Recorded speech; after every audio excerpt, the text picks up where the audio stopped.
Hello, fellow Marvelites, and welcome to yet another Students of S.H.I.E.L.D. podcast about the armored Avenger himself, Iron Man. In this video, and in future videos, I will be breaking down all of Iron Man's many armors over the course of his history. These podcasts will include the armor's debut, history, and design. In this podcast, we'll be discussing the Silver Centurion armor, which made its debut in Iron Man number 200 back in November of 1985. In this issue, Tony dons the armor to take on Obadiah Stane as the Ironmonger. The history of the creation of the suit starts after Tony's second bout with alcoholism.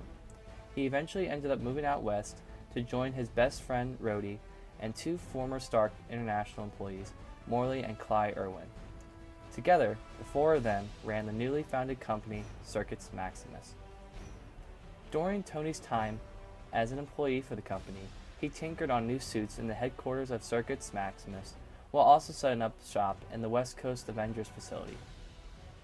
It was here where Tony slowly built the Silver Centurion armor. While actually intended for Rhodey, Tony ended up using this armor for many issues up through the end of the first Armor Wars. The armor would be destroyed by firepower.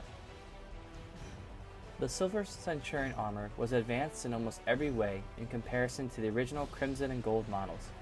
Flight was improved and also allowed the armor to be used to travel across large portions of the globe.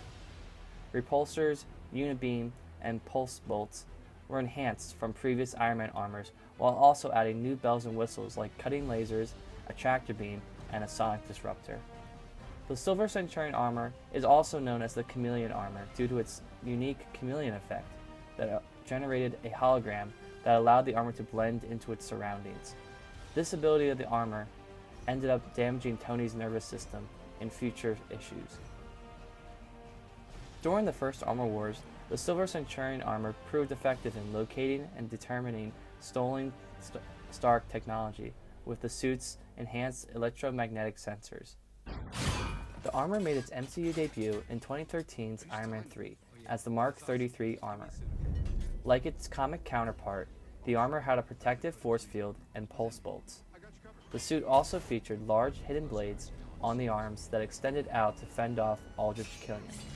This armor was the first armor that Tony summoned to him to fight the extremist soldiers.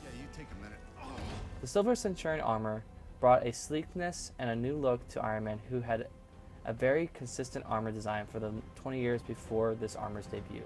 The creation of the suit allowed Tony to recover from his second experience with heavy drinking and was a way for him to be productive again and get his mind off the bottle. Join me next time as we discuss the many armors of Iron Man.